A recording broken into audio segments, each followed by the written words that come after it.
The woman I picked up on a freezing Ohio highway didn't blink once the entire ride. And when I finally looked in the rearview mirror, I realized she had already been dead for 3 days. Part 1. The Fare That Shouldn't Have Appeared. There are certain hours of the night in America that don't feel real.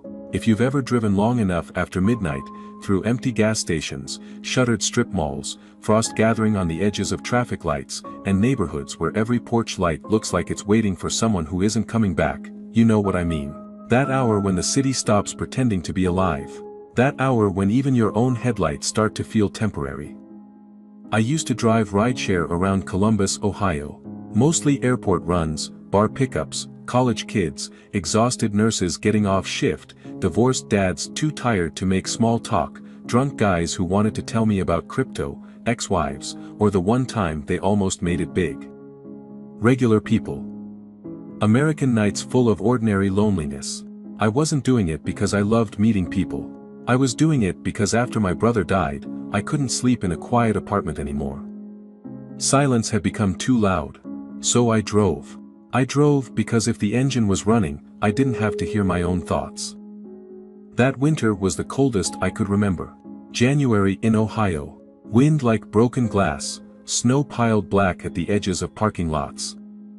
The kind of weather where every fast food drive-thru glows like a lighthouse, and every person pumping gas looks angry to still be alive. It was a Thursday night, technically Friday morning, around 2:13 a.m. I remember the time because I had already decided I was done. One more ride, I told myself. Just one more. I was parked outside a 24-hour speedway with stale coffee in the cup holder, and heat blowing weakly through the vents. There were maybe 4 cars on the road, a snowplow in the distance, a semi moaning through the interstate interchange. The app had been dead for almost 20 minutes. Then the request came in. No profile photo, no rider rating, just a first initial. M. Pickup location, an old frontage road off Route 33, east of Columbus, outside Canal Winchester, where the subdivisions thin out and the highway starts feeling more rural than suburban. I almost declined it. The map pin was weird, slightly off-road, almost in a drainage area beyond the shoulder. The kind of pickup point you get when someone's drunk, lost, or too cheap to admit they're not where they said they'd be. But surge pricing was on, and I was tired of being broke. So I accepted. As I pulled away from the gas station, my phone stuttered once like the signal was weak. The route recalculated twice. For a second the app froze on a blank gray screen, then came back. I should have taken that as a sign.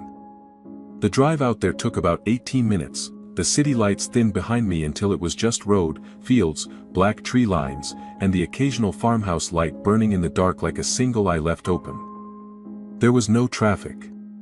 No music, just the sound of my tires whispering over salt and old snow. When I got within a quarter mile of the pickup point, the app voice said, "You have arrived." I slowed down. And that's when I saw her. She was standing on the shoulder exactly where the pin had dropped. Not waving, not checking a phone, not pacing for warmth, just standing there. Perfectly still. She wore a long, pale coat, cream or light gray, hard to tell under the weak wash of my headlights. Dark hair. One small bag at her side. No hat, no gloves. No visible breath. And I know how that sounds now, like I'm adding details after the fact. I'm not. That's the thing I remember most clearly. It was maybe 10 degrees outside, and she was standing there like temperature didn't apply to her. I rolled to a stop and unlocked the doors. For a second she didn't move. Then she turned her head slowly toward me, like she'd only just realized I had arrived, even though she had clearly been looking right at the car the whole time. She opened the rear passenger door and got in. No rush, no apology, no, "Thanks for coming all the way out here," just the quiet sound of the door closing. The inside of the car changed immediately. I don't mean emotionally, I mean physically. The air got colder, not a draft, not a broken seal in the window. Not that ordinary chill when someone opens a door in winter. The whole cabin temperature dropped like something invisible had climbed in with her. I glanced in the mirror. She looked to be mid-20s. Pretty in a tired, soft-featured way. Pale skin. Dark, wet-looking hair tucked behind one ear. Her coat was buttoned to the throat. There was something old-fashioned about her face, not in style, just in expression. Too composed, too self-contained, like she had already finished reacting to whatever had happened to her long before I got there. "You, Mara?" I asked. A beat passed. Then she said, "Yes." Her voice was quiet, but not weak. Flat in a way that made it hard to guess whether she was sad, tired, sick, or simply uninterested in sounding alive. I looked back at the app. It still only said M. "Okay," I said. "Where to?" She gave me an address in Pickerington. A nice suburb. Developments. Cul-de-sacs. Chain restaurants. Minivans in driveways. High school football families. Backyard trampolines frozen for winter. The sort of place where people still put up tasteful Christmas lights even after New Year's because taking them down in the cold feels like a personal attack. "Got it," I said, typing it in manually because the app hadn't loaded a destination. "Long night?" She didn't answer right away. Then, "Longer than I thought." That should have been a normal answer. Instead, it settled in the car like a sentence spoken at the wrong funeral. I pulled back onto the road. In the mirror, she was looking out the window. Or at least I thought she was. After a while, I realized she wasn't tracking anything outside. Not the passing lights, not the road signs, not the occasional farmhouse or gas station. Her eyes were just fixed in that direction, unblinking, like she was staring at something much farther away than the glass. I've had silent passengers before, lots of them. In America, silence is its own form of politeness. Nobody owes their driver a life story, but there was a difference between quiet and absent. She felt absent. I tried once more. "Not much out here. You from around this area?" "Yes," she said. Another pause. Then, I was. I almost laughed, like maybe she had a dry sense of humor. But she wasn't smiling. I adjusted the heat higher. The fan was running, but my hand still felt cold on the wheel. I checked the rear vents, wondering if they'd somehow switched off. "Sorry," I said. "Car's taking forever to warm up." "It's okay," she said. "I don't feel cold anymore." We drove in silence for another 2 or 3 minutes. Then she asked, "Do you drive nights because you like them or because you don't?" I looked at her in the mirror. Her face didn't change. "Depends on the night," I said. "That's not true." That made me grip the wheel a little tighter. I gave the kind of half-smile people use when they want a conversation to stay harmless. "You always call out strangers like that." "No," she said. "Only the ones that are tired enough to answer honestly." For some reason, that landed harder than it should have. Maybe because I was tired. Maybe because grief makes you feel transparent after a while. Like people can see the worst thing that ever happened to you just by looking at how long you hesitate before responding. I kept my eyes on the road. "What's the honest answer, then?" I asked. She said, "You drive nights because they feel closer to disappearing." The words sat between us. I didn't respond. Outside, the road curved through a darker stretch lined with bare trees. My headlights flashed across frozen ditches, mailboxes, and the reflective eyes of deer signs. No other cars. I looked in the mirror again. Her hands were folded in her lap. They looked too still. Not relaxed. Not tense. Just still. Like hands in a photograph. That's when I noticed they were wet. Not dripping. Just a sheen across the skin, a faint dark shine at the cuff of her coat. "Everything okay back there?" I asked. "Yes." "You need me to turn the heat down?" "No." Another few seconds passed. Then she asked, "Do you ever think people can leave partway through something important and still come back to finish it?" It was such a strange question that for a second I wondered if she was high. Like, what kind of important thing? She looked at me in the mirror then. Actually looked at me. And I felt something in my stomach go tight. Because her eyes weren't wild. They weren't ghostly in some movie way. They were just deeply, devastatingly sad. "Goodbye," she said. I didn't know what to do with that. So I did what most people. Part 2. The ride gets colder. The farther we got from the highway, the stranger the ride became. Pickerington wasn't far, but the roads between where I picked her up and where she said she needed to go cut through that weird middle territory of central Ohio stretches of dark between suburban developments, where you pass old farm parcels next to brand new subdivisions with names like Meadow Creek Estates or Cedar Hollow, and everything looks half-finished. Like the land hasn't decided what it wants to be yet. The road was empty. My clock read 2:31 a.m., my windshield kept fogging lightly at the edges, though the defroster was blasting. There was a smell in the car I couldn't place. Not rot, nothing graphic, just something faint and wrong: cold rain, old upholstery, and that sterile sharpness hospitals have at 3 in the morning. I'd smelled it once before. The night my brother died, not in the room itself, but later, in the hallway outside ICU. That mix of antiseptic and exhausted air and something underneath it that your brain never lets you name directly. I cracked my window an inch. The smell didn't change. I looked in the mirror. She hadn't moved. Not once. Same posture, same hands, same expression. If you drive enough strangers around, you get used to micro-movements. Everyone has them. People check their phones, rub their eyes, shift in the seat, scratch their arm, yawn, cross their legs, adjust their coat, clear their throat. Even sleeping passengers twitch with life. She did none of that. It was like she had been placed in the back seat rather than having chosen to sit there. I told myself she was in shock, maybe she'd had a fight. Maybe someone had thrown her out of a car, maybe she'd been walking in the cold and was dissociating. Those were human explanations. And I wanted one very badly. Then the radio turned on by itself. Just a burst of static. I jumped and slapped it off immediately. Sorry, I muttered, more to myself than to her. Electrical's been weird lately. That happens, she said. With old cars? With things that don't want to be left unfinished. I laughed once under my breath, not because it was funny. Because I didn't know what else to do. You talk like that all the time. How? Like you're saying something I'm supposed to understand later. She looked out the window again. I thought you already did. Something about the road ahead made me uneasy then. It curved through a low wooded section where the trees leaned close and the snow at the edges had gone gray with dirt. My headlights seemed dimmer than usual. The darkness between the trunks looked deeper than it should have. I checked my phone mount. No signal. The route line had frozen in place. That wasn't impossible out there. Rural dead spots happened, but I've been through that area dozens of times and never lost service completely. I slowed a little.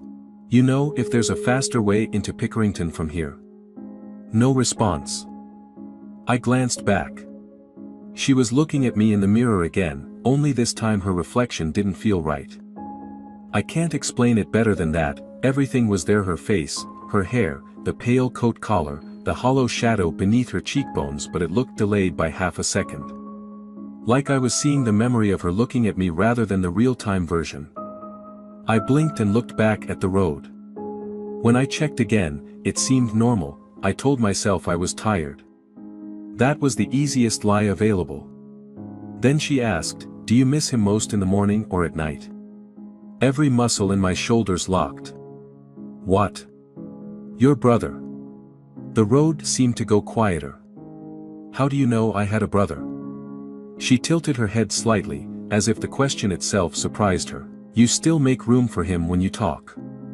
I stared at the windshield. The yellow center line slid beneath us. My mouth had gone dry. I had not mentioned my brother. Not that night, not to her. Not to anyone in weeks.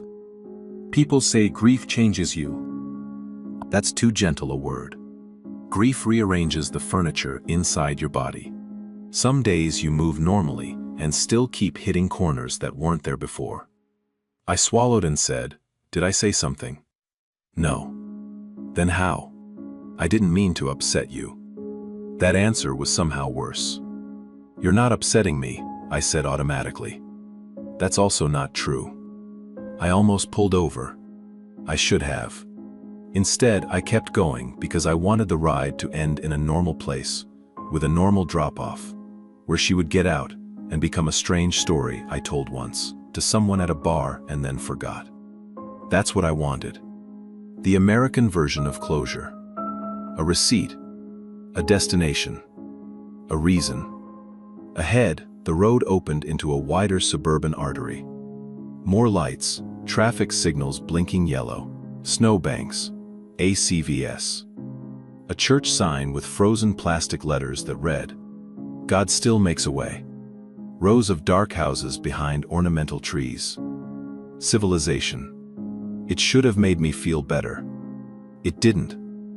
I typed the address again into a second map app when I got signal back. Same result. Cedar Grove Lane. End of a residential loop. About 6 minutes away. Almost there, I said. She didn't answer. Instead she asked, "When he died, did you answer the phone right away?" My chest tightened so hard it hurt. I had gotten the call at 1:08 a.m. I knew that without needing to think. I had looked at my brother's name on the screen, let it ring once because I was in the shower, then answered on the second vibration. Only it hadn't been him. It had been a state trooper. The silence after her question felt enormous. "How do you know that?" I said softly. She lowered her eyes to her lap. For the first time, she looked almost embarrassed. "Because missed moments stay loud," she said. "For people like you. People like you." I don't know why that frightened me more than everything else. Maybe because it implied categories. Maybe because it implied she knew one. We turned into Cedar Grove Lane. It was one of those upper-middle-class suburban streets built in the early 2000s, big attached garages, decorative stone facades, porch columns, basketball hoops over driveways, SUVs under patches of frost, little American flags zip-tied to mailboxes in summer and forgotten by winter. A place built for routines. School mornings, Costco runs. Dogs with Christmas sweaters, teenagers sneaking out. Ordinary life pressed neatly into cul-de-sacs. Most of the houses were dark, a few porch lights glowed. Her house was at the end, 2-story, gray siding, black shutters, white trim, bare maple tree in the front yard. No lights on. No car in the driveway. No holiday decorations. No sign that anyone was awake. I slowed to a stop in front of it. The app still hadn't processed payment. I put the car in park and turned halfway toward the back seat. "We're here." She looked at the house as if she was seeing it from very far away, then she reached into her coat pocket and pulled something small into her palm. I couldn't make it out. "Thank you," she said. Her voice had changed. Still soft, but fuller now, almost relieved. "Yeah," I said. "You sure someone's awake in there?" She gave the faintest smile. "No," she said, "that's the problem." Then she opened the door, and before stepping out, she said one last thing. "Don't watch me walk up." I frowned. What? But she was already outside. The door closed, the cold in the car intensified for one impossible second, then eased. I stared through the windshield. Every instinct told me to look. Instead, I looked at the steering wheel, at the glowing app screen, at the digital clock changing from 2:42 to 2:43, at my own hand tightening on the leather until the knuckles went pale. 5 seconds, 10, 15. That was stupid, I thought. I turned to look. The street behind me was empty. No woman. No pale coat. No figure on the walkway. No porch light turning on. Nothing. The yard, the driveway, the front path, empty.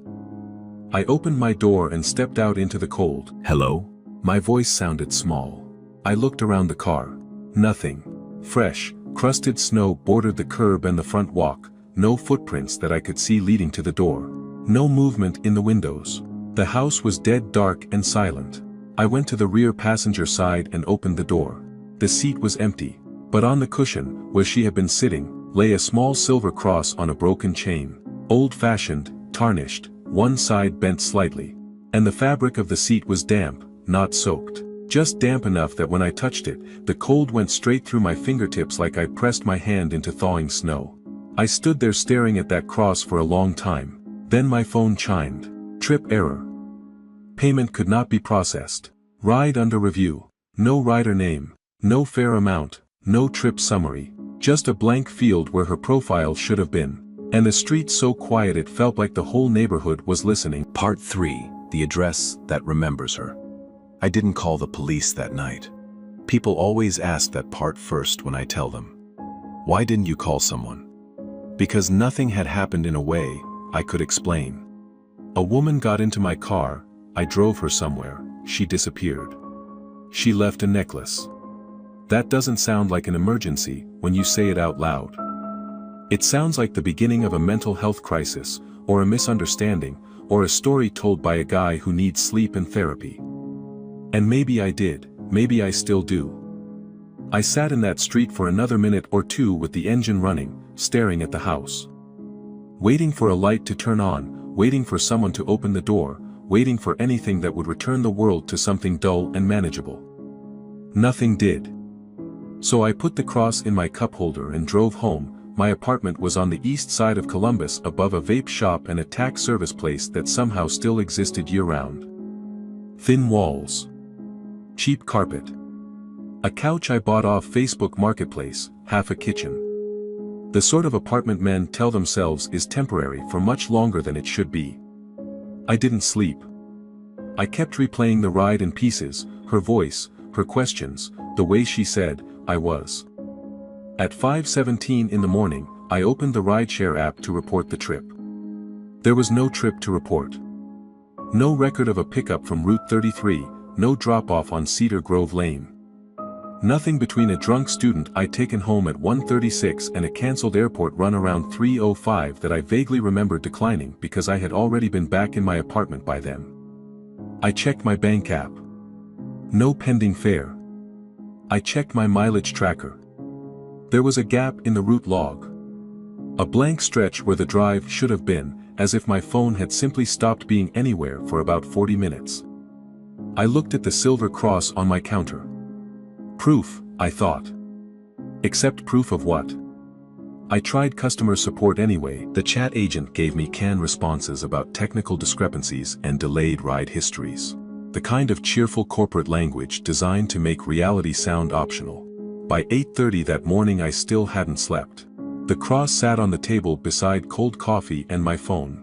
Finally I typed the address into a search engine, Cedar Grove Lane, Pickerington, Ohio. The results came up fast. One of the first was a local news article from 3 days earlier. I clicked it. The headline read, Young woman killed in late-night crash on Route 33, identified as Pickerington resident. My stomach dropped so hard I had to sit down. The article was exactly the kind local stations run every week, brief, sympathetic, already half buried under weather alerts and school board updates.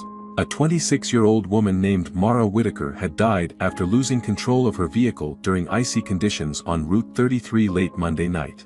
Authorities said her car left the road and struck a culvert near a frontage section east of Canal Winchester. Near where I picked her up. Her family had been notified. No other vehicles were involved. Investigation ongoing. Below the article was a photo. Dark hair, soft face, pale skin. The same woman from my back seat. I wish I could tell you I reacted dramatically, that I threw the phone, that I ran outside, that I screamed. I didn't. I just sat there with my coffee cooling beside me and a pressure building slowly behind my eyes, because some part of me had already known what I was about to see before I clicked. I read the article 3 times. Then I searched more. Obituary page. Funeral home notice. Visitation scheduled for Saturday. Survived by parents, one older sister, a nephew, and fiancé not named in the brief listing. There she was again in another picture, smiling this time, outdoors, summer light on her face, hand lifted like someone had just made her laugh. Alive. Normal. Definitely dead. I didn't know what to do with that information. So I did the stupidest thing possible. I drove back to the house. It was just after noon when I got there. Daylight made the neighborhood feel aggressively ordinary. Kids' bikes in one driveway, Amazon package on a porch. A landscaping truck 2 houses down. The same gray house at the end of the loop, now fully visible and somehow less believable in daylight. There were cars in the driveway this time. A black SUV, a silver sedan, a muddy pickup, funeral flowers on the porch. I parked half a block away and sat there like a creep telling myself I only wanted to confirm the address. That was all. Confirm, then leave. Instead, I watched. A woman in her 50s came out carrying a casserole dish covered in foil. Another hugged her at the porch. Someone opened the front door behind them. Grief moved in and out of that house with casseroles, paper bags, quiet embraces, and the bent posture people get when too many others have said, "I'm so sorry," in too short a time. I could have left then. Should have. Instead, I got out and walked up the sidewalk holding the silver cross in my pocket so tightly it pressed into my palm. A man answered the door. Mid-50s. Red-eyed. Exhausted. He wore jeans and a quarter zip and looked like the kind of dad who once coached Little League and now didn't know what to do with his hands. "Can I help you?" he asked. "I'm sorry," I said immediately. "I know this is a terrible time. I think I found something that might belong to your daughter." I don't know why I said found. Because the truth sounded impossible.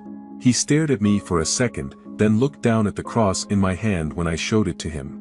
All the color left his face. Behind him, a woman in the hallway turned. "Mitch," she said. He didn't answer her. He just kept looking at the necklace. "Where did you get that?" My throat tightened. "Near the road," I lied, "not fully. Not enough." He took the cross with both hands like it was fragile. "My wife gave this to Mara when she was 16, he said quietly. The woman in the hallway had come closer now. Mara's mother, I realized instantly. Same eyes. Same face structure, older and emptied out. When she saw the cross, she covered her mouth. She wasn't wearing it at the viewing, she whispered. They never found it. I should have said I was sorry and left. Instead, I asked the question that had been growing in me since morning. Was she trying to get home that night? Both of them looked at me, something in the air changed. Not supernatural, human. The dangerous silence of grieving people recognizing that a stranger may know more than he should. "What do you mean?" the mother asked. I made a decision then. A terrible one, maybe, but once it was made, it felt like the only direction left. "I picked someone up Tuesday night," I said. "On Route 33, near the frontage road where the accident happened." No one moved. I could hear voices deeper in the house. A refrigerator hum, a television muted somewhere. The quiet domestic machinery of grief. "She gave me this address," I said. "I drove her here." Mitch Whitaker stared at me with the expression people wear when they are trying to decide whether you are cruel, insane, or both. His wife looked like she might collapse. "That's not funny," he said, but his voice lacked force. It sounded afraid rather than angry. "I'm not joking. When was this?" "Last night, around 2:30. He shook his head immediately. "No." "I know how it sounds." "No," he said again, stronger this time. "My daughter died Monday night." The mother was still staring at me, then, very softly, she said, "Ask him what she was wearing." Mitch looked at her, she looked back. The kind of married look that carries years inside it. He turned to me. "What was she wearing?" "A pale coat," I said, "light-colored, knee-length, dark hair." "She didn't have gloves on." The mother sat down on the hallway bench like her knees had gone weak. "That was the coat," she whispered. "That was the coat she was wearing." No one spoke for several seconds. Then Mitch did something that frightened me more than if he had yelled. He stepped back and opened the door wider. "Come in." Part 4. The Dead Don't Leave. Reviews. The Whitaker house smelled like coffee, flowers, and too many people trying not to break down in front of each other. Family photos lined the entryway, beach trips, graduation pictures, a Disney vacation, Mara at what looked like an Ohio State tailgate with scarlet and gray beads around her neck, smiling into sunlight. Mara in scrubs with coworkers, maybe from a hospital or clinic. Mara holding a little boy on her hip, probably the nephew from the obituary. Every photo made the memory of her in my car feel less like a ghost story and more like a theft. Like I had been lent something sacred without permission. Mitch led me into a den off the kitchen and shut the door. Mara's mother Janice came in a moment later carrying a tissue she kept twisting in both hands. Neither of them sat. I did. It felt wrong, but my legs were unsteady. "Tell us everything," Mitch said. So, I did. The pickup point. The app glitch. The pale coat. The cold. Her voice, the way she talked. The address. The warning not to watch her walk up, the vanished footprints. The cross. I left out one detail at first. The part about my brother. It felt too personal and too unbelievable, like if I said it out loud, the whole thing would stop sounding possible even to me. But Janice was sharp, Grief had hollowed her, not dulled her. She asked you things, didn't she? Janice said. Things she shouldn't know. I looked at her. How did you know that? Janice's eyes filled immediately. Because Mara was like that sometimes, she said. Not psychic. Not anything like that, she noticed what people were carrying, even when they didn't say it. Mitch rubbed a hand over his face. My wife thinks our daughter had a way of reading people. I think my daughter listened, Janice said quietly. Better than most. Then she looked at me again. What did she ask you? There was no good way to answer. So I gave them the truth. She knew about my brother, I said. Janice closed her eyes. Mitch stared at the carpet. She asked if I answered the phone right away the night he died. No one spoke. Finally Mitch said, did you? It was such a simple, devastating question. Yes, I said, but not on the first ring. He nodded once like he understood too well. Janice sank slowly into an armchair. Mara didn't make it home Monday night, she said. That's the part I can't stop thinking about. She was so close, we were awake, we kept calling. Her phone kept ringing. We were there. Her voice thinned. We were there. Mitch went to a cabinet, opened it, and pulled out a folder. Inside were papers from the funeral home, the police report summary, insurance forms. The ugly bureaucracy that arrives immediately after loss, asking the grieving to become clerks. He handed me a photocopied page from the preliminary accident report. Single car collision. ICE. Vehicle left roadway, impact severe. Pronounced deceased at scene, estimated time of death, 11:52 p.m. Monday. I looked up. I picked her up Tuesday. I know, he said. Something scratched faintly overhead. We all looked toward the ceiling. Probably someone moving around upstairs, I thought. Except Mitch and Janice exchanged a look that told me no one had been upstairs all day. Families in a kitchen, Mitch said, but he didn't sound convinced. The scratch came again, slow. Like something sliding softly across wood. Janice stood first. I'll check. Mitch moved to stop her, then didn't. She opened the den door and stepped into the hallway. We heard the stairs creak once, twice. Then silence. A full 10 seconds later she called down, voice thin but steady, there's no one up here. I stood up without meaning to. Mitch didn't move. That scratch came again directly above us this time. Not heavy enough to be footsteps. Lighter, like fabric dragging. Then it stopped. Janice came back down looking pale. There's a bedroom window open, she said. Just a little. I closed it. This house settles, Mitch muttered, but he wasn't talking to us. He was talking to himself. Then he looked at me sharply. Did she say anything else? I hesitated. Not directly. But I got the feeling she wasn't trying to get home. Janice frowned. What do you mean? She looked at the house, like, I searched for the words, like it wasn't where she was supposed to end up. More like she needed to see it, or needed me to. Mitch leaned back against the desk. There is one thing, he said, then stopped. Janice turned. Mitch. He ignored the warning in her voice. At the hospital chapel, he said to me, a priest came by while we were waiting for them to release her. Janice asked him why some people die suddenly and others get time. He said, sometimes, the soul resists what it knows is final. Mitch, Janice said again, quietly. I'm not saying I believe that, he snapped. I'm saying, people say things when your kid is dead and they think words can fill the space. Janice looked at me. She was engaged, she said, the room changed, not because of the information. Because of the way she said it. Like this was the real center of whatever we were talking about. To a man named Daniel Kessler, she continued, wedding this fall, they'd been together 3 years. Where is he? I asked.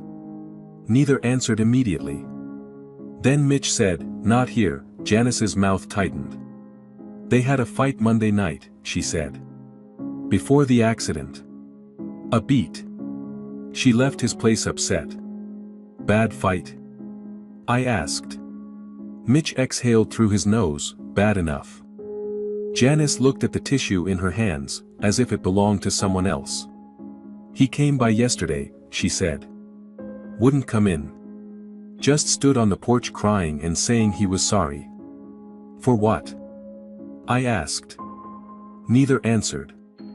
I should have let it go. Instead, I said, do you think she was trying to go back to him? Janice looked up fast.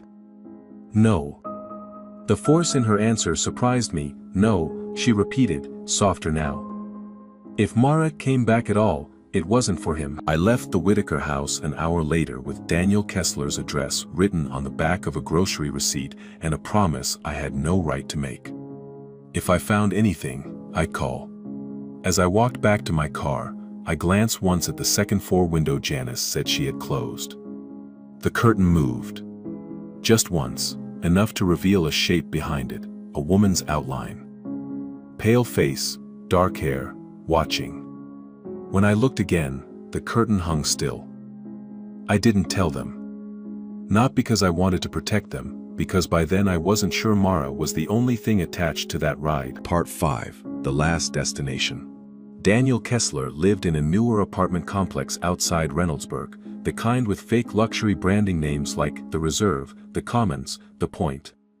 Vinyl siding trying very hard to resemble permanence. I sat in the parking lot for 15 minutes debating whether to go up, then I did. He opened the door, looking like a man who had not been sleeping and had not been alone enough to grieve properly. Early 30s. Athletic build gone slightly slack with stress, OSU sweatshirt. Red eyes, 3-day beard, the sort of handsome that collapses quickly under guilt. When I mentioned Mara's name, the blood drained from his face. What do you want? I drove her, I said. He stared. No, he said immediately, no, you didn't. That reaction told me more than denial should have. Can I come in? He should have told me to go to hell. Instead he stepped aside. His apartment was neat in the way anxious people keep things neat when everything inside them is chaos. Shoes aligned by the wall. Clean counters, TV off. One wine glass still in the sink. A framed photo of him and Mara at Hocking Hills on a shelf, both smiling hard enough to suggest they had once believed in the future without irony. I stayed standing. I picked her up Tuesday night, I said. On Route 33, he shook his head before I finished. She died Monday. I know, no. I mean, she died there, he pointed vaguely east, as if the highway were visible through drywall. She never left that road. The phrasing hit me, never left that road. You sound very sure, I said. His jaw tightened. What is this? Did you two fight Monday night? Silence. Then, who told you that? Her parents. His mouth twitched in something like pain. We argued, he said. Couples argue. About what? He laughed bitterly. You really think that's your business? No, I said, but I think if a dead woman got in my car after leaving your place, I've accidentally earned some business. That got him. He looked at me for a long time. Then he sat down heavily on the couch and pressed his palms together like he was praying by mistake. She thought I was lying to her, he said. Were you? He swallowed. Yes. A beat. But not about what she thought. He finally looked up. I was supposed to meet her parents that weekend to finalize venue stuff, wedding planning, all of it.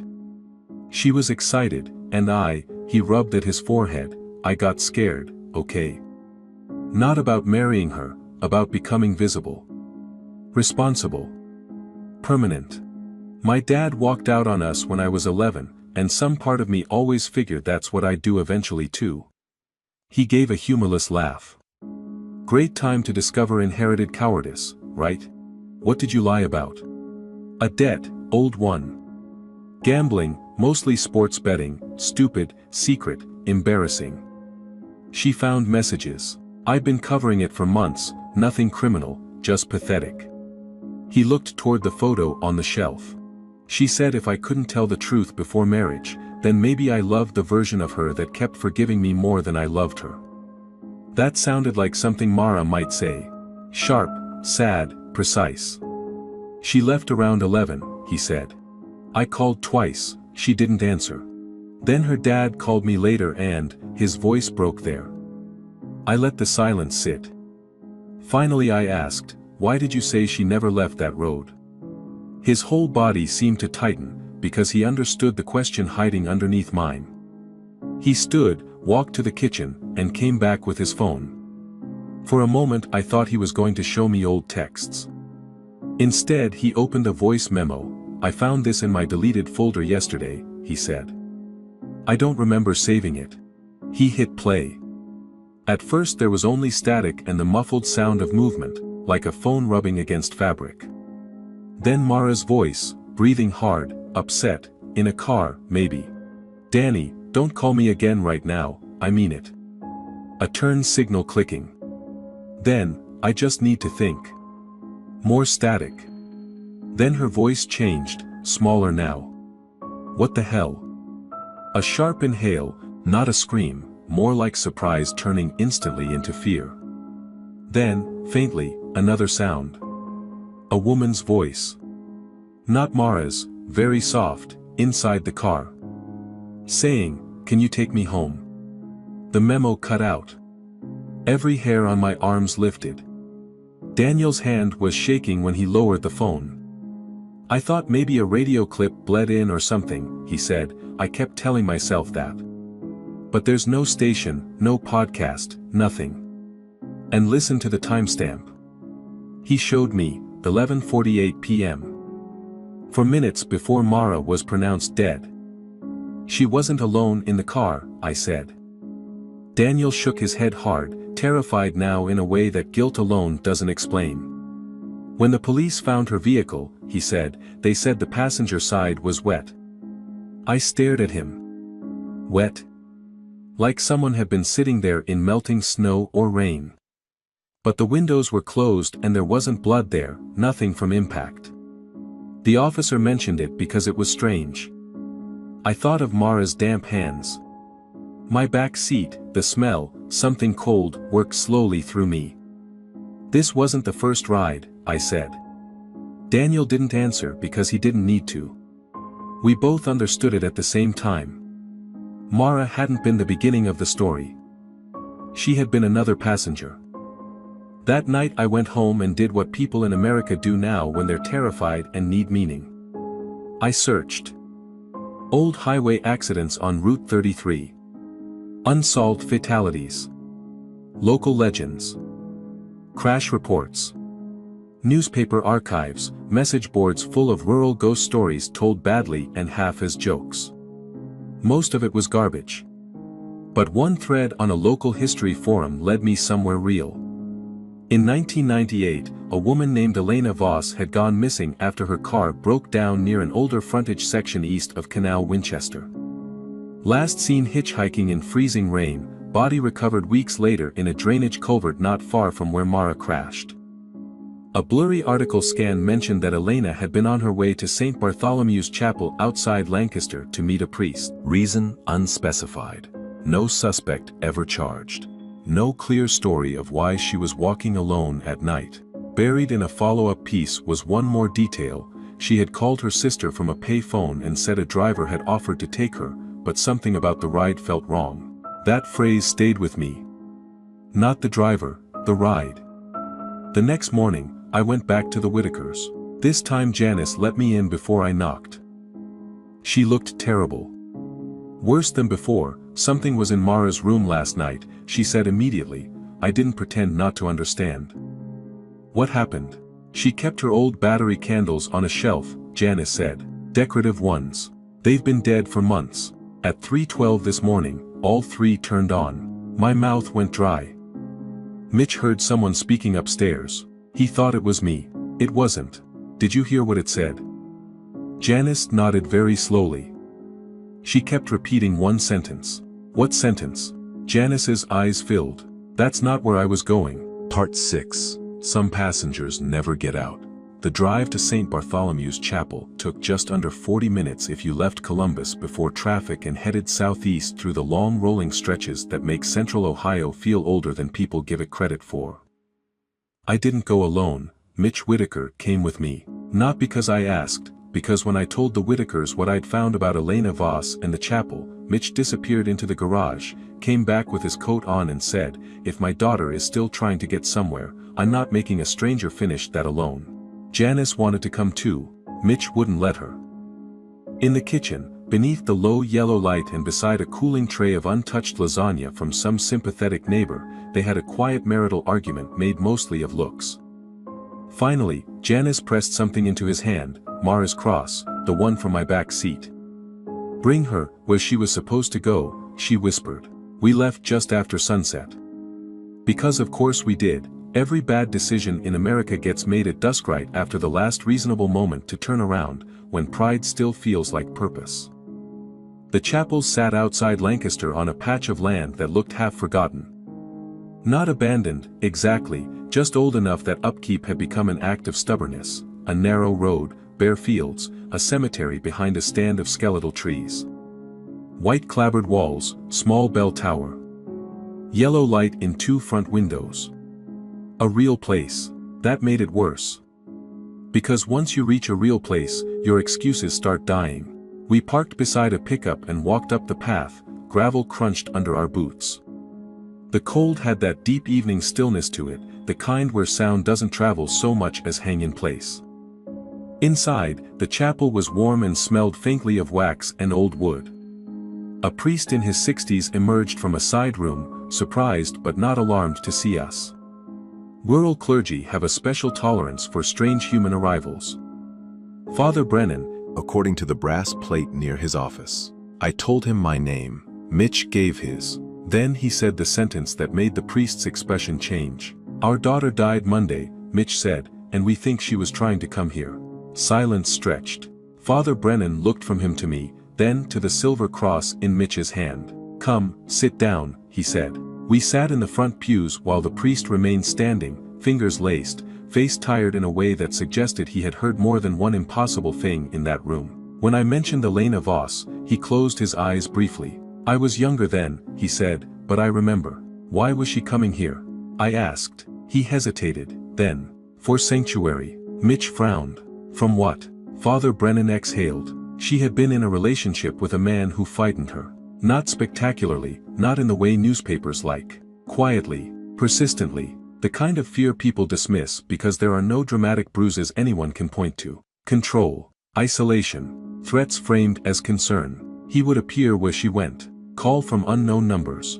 Follow, apologize, repeat. I thought of lonely roads. Strange rides. She was leaving town, the priest said. Her sister arranged for her to stay with relatives farther south. Elena called me because she was Catholic and scared and wanted somewhere lit, somewhere open, somewhere she believed evil might hesitate to enter. The chapel felt colder though the heat hadn't changed. Did she make it here? I asked, even knowing the answer. Father Brennan looked at me. No. What happened? We never proved it, he said, but the man she feared died the next year in an overdose. Before that, there were rumors. Another woman who said a stranger offered her a ride.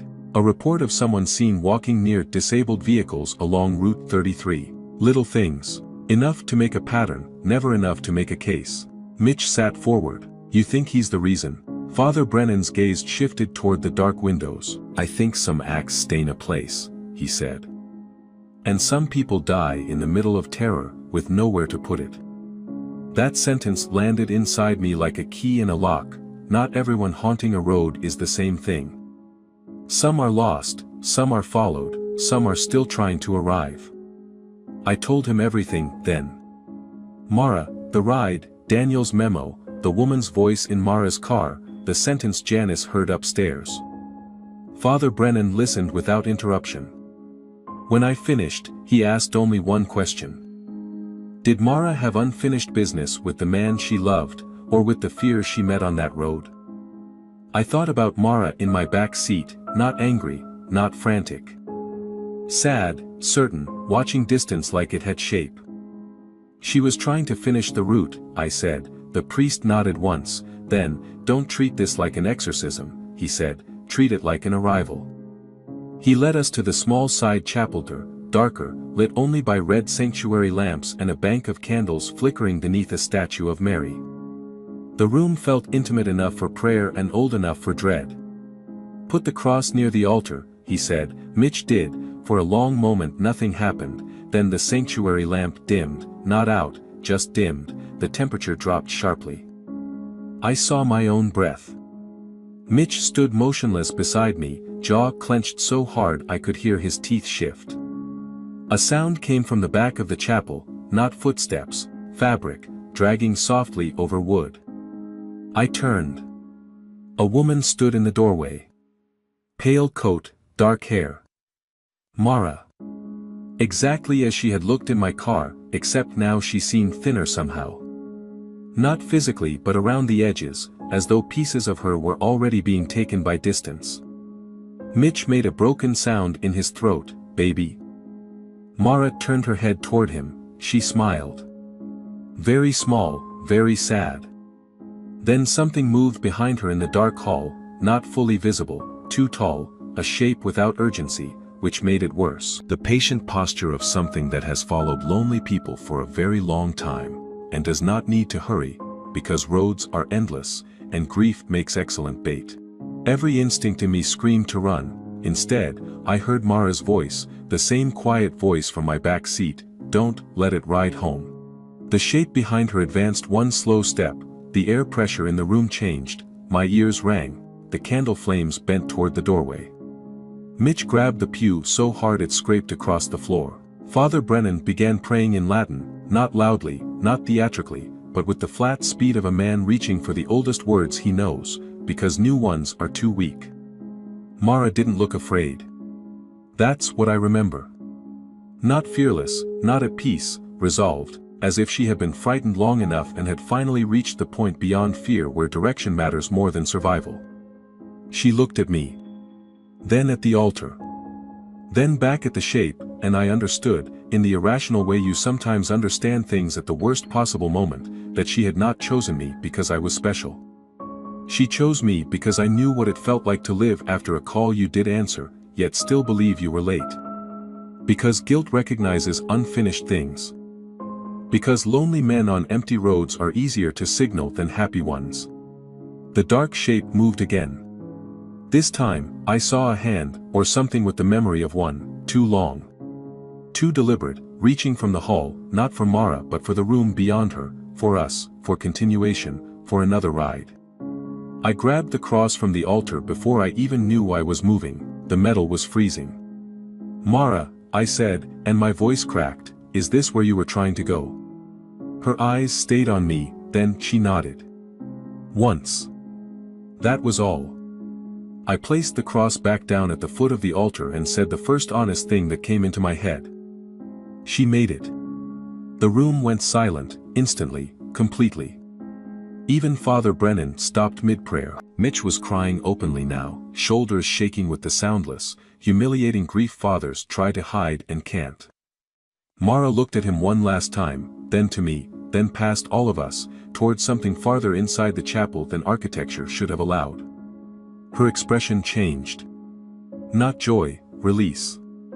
And with that, the candle flame straightened, the red lamp brightened. And the dark shape in the hallway recoiled, not dramatically, not in pain, but like a person losing interest in a meal that has gone cold. Mara faded slowly. No burst of light, no movie nonsense, she simply became less there. Face, coat, hands. Eyes. Until the doorway held only darkness again. Mitch collapsed into the pew, Father Brennan crossed himself. I stood frozen, heart battering my ribs. Then a voice spoke from the hall. Male, close, soft. You still have room for one more. Every light in the side chapel went out. We moved at once. Father Brennan grabbed my arm, Mitch stumbled beside us, and we pushed into the main sanctuary, where the front lights still burned. Behind us came that dragging sound again, calm and unhurried, not chasing, following. We didn't look back.